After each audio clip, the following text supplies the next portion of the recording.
السلام علیکم ورحمۃ اللہ وبرکاتہ۔ میرے معزز سامعین، کیسے ہیں آپ سب؟ اللہ تعالیٰ آپ کو ہمیشہ اپنے حفظ و امان میں رکھے اور زندگی کی تمام خوشیاں اور نعمتیں آپ کا نصیب ہو۔ تو آج میں 23ویں روزے کی عبادات اور وظائف کے ساتھ حاضر ہوئی ہوں۔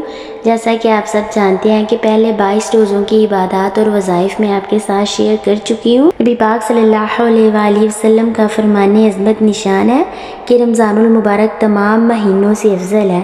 علامہ ابن جوزی رحمۃ اللہ تعالیٰ علیہ فرماتے ہیں کہ جس طرح یعقوب علیہ السلام کی 12 بیٹوں میں سے یوسف علیہ السلام اپنے والد ماجد علیہ السلام کو زیادہ محبوب تھے، اسی طرح سال کے 12 ماہ میں سے رمضان المبارک رب تعالیٰ کو زیادہ محبوب ہے۔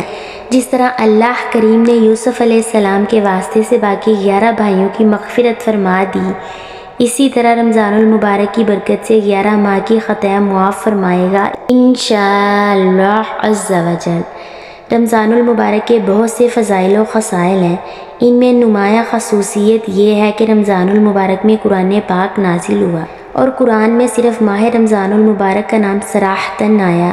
اس وجہ سے رمضان و قرآن میں گہری مناسبت ہے اور زیادہ تعلق، اسی لیے اس ماہ بالخصوص شب و روز قرآن پاک کی کثرت سے تلاوت ہوتی ہے۔ قیامت کے دن بھی دونوں مل کر شفاعت کریں گے۔ یہ ایسا مہینہ ہے جیسے کسان کھیتی کاٹ کر سال بھر آرام کے ساتھ بیٹھ کر کھاتا ہے، اسی طرح یہ ماہ مسلمان کی کمائی کیا ہے کہ اس میں کمائی سال بھر کام آئے گی۔ تو آپ نے رمضان المبارک کے کچھ فضائل سنے، چلیں اس کے ساتھ ہی ہم اپنی 23ویں روزے کی عبادات اور وظائف جو ہے وہ شروع کرتے ہیں۔ اللہ تعالیٰ کا کروڑہا شکر ہے کہ اس نے ہمیں ایک بار پھر زندگی میں رمضان المبارک دیکھنا نصیب فرمایا۔ اللہ تعالیٰ ہمیں اس کی فیوز و برکات اور رحمت برکتیں سمیٹنے کی بھی توفیق عطا فرمائے، اور اللہ تعالیٰ ہماری عبادتوں کو قبول فرمائے۔ سب سے بڑی بات ہی قبولیت کی ہوتی ہے۔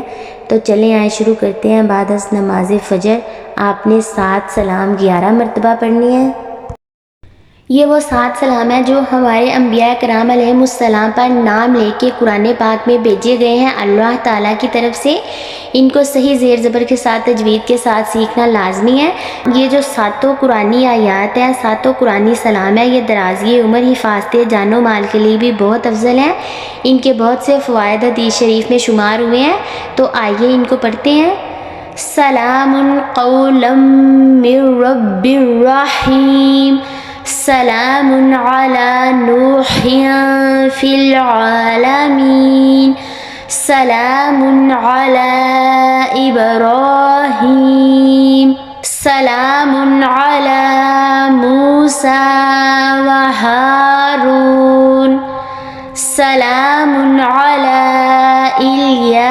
الیاسین، سلام علیکم طبتم فادخلوها خالدین، سلام ہی حتی مطلع الفجر۔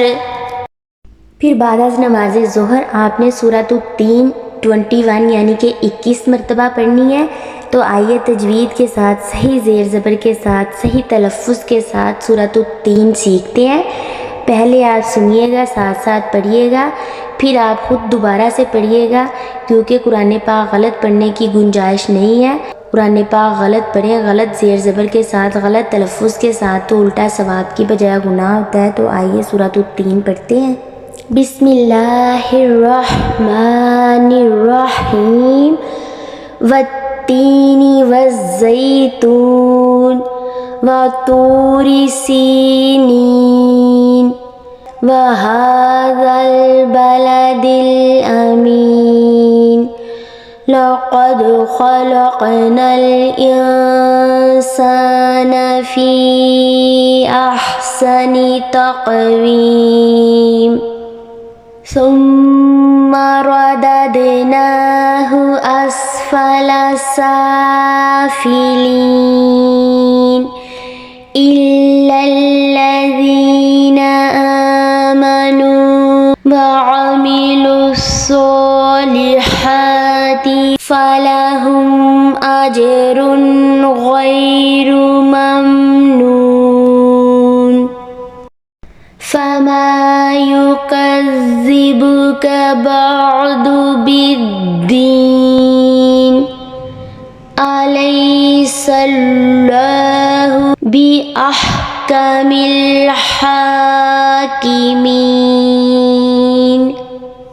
پھر بعد از نماز عصر آپ نے پنجم کلمہ استغفار ایک تسبیح پڑھنی ہے، یعنی کہ 100 مرتبہ آپ نے پنجم کلمہ پڑھنا ہے۔ تو آئیے صحیح تلفظ کے ساتھ، صحیح زیر زبر کے ساتھ، تجوید کے ساتھ پنجم کلمہ سیکھتے ہیں۔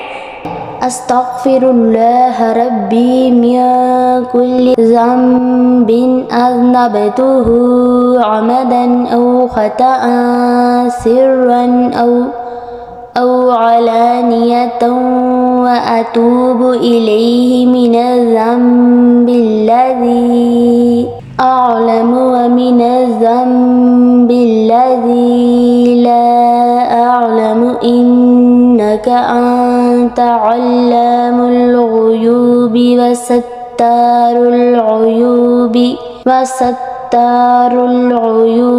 وغفار الذنوب ولا حول ولا قوة الا باللہ العلی العظیم۔ پھر بعد از نماز مغرب آپ نے دعائے مغفرت ایک تسبیح پڑھنی ہے، یعنی کہ 100 مرتبہ آپ نے دعائے مغفرت پڑھنی ہے۔ تو آئیے دیکھتے ہیں کہ کون سی دعائے مغفرت ہے۔ یہ سب سے پہلی دعائے مغفرت ہے جس کا قرآن پاک میں بھی ذکر کیا گیا ہے۔ تو آئیے پڑھتے ہیں۔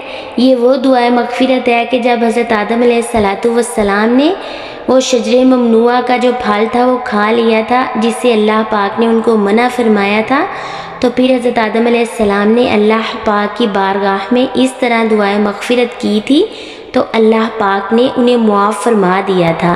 تو آئیے دعائے مغفرت دیکھتے ہیں کہ کون سی ہے۔ اس کو دعائے آدم علیہ السلام بھی کہتے ہیں اور پڑھتے ہیں۔ صحیح زیر زبر کے ساتھ، تجوید کے ساتھ اس کو سیکھتے ہیں۔ ربنا ظلمنا انفسنا وان لم تغفر لنا وترحمنا لنكونن من الخاسرین۔ پھر نماز عشاء کے بعد آپ نے دعائے کرب و غم 40 مرتبہ پڑھنی ہے۔ دعائے کرب و غم پہلے بھی میں آپ کو بہت سے رمضان المبارک کے وظائف اور عبادات میں بتا چکی ہوں، وہ اور دعائے کرب و غم تھی۔ یہ دعائے کرب و غم حضرت نوح علیہ السلام سے منسوب ہے۔ جب حضرت نوح علیہ السلام کی قوم نے آپ کو جھٹلایا، آپ ہر طرح سے مایوس ہو چکے تھے، پھر اللہ تعالیٰ سے آپ نے اس طرح دعا کی تو اللہ تعالیٰ نے آپ کی دعا کو قبول و منظور فرمایا اور آپ کو ان دشمنوں سے، ان کافی لوگوں سے نجات عطا فرمائی۔ اللہ تعالیٰ نے آپ کے دل کو باغ باغ کر دیا، خوش کر دیا۔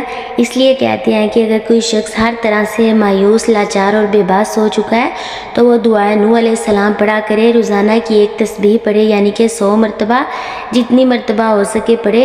اللہ تعالیٰ اسے ہر طرح کے غم سے، کرب سے نجات عطا فرمائیں گے، اس کی پریشانیاں خوشحالیوں میں بدل دیں گے اور اللہ تعالیٰ اسے دلی سکون عطا فرمائیں گے۔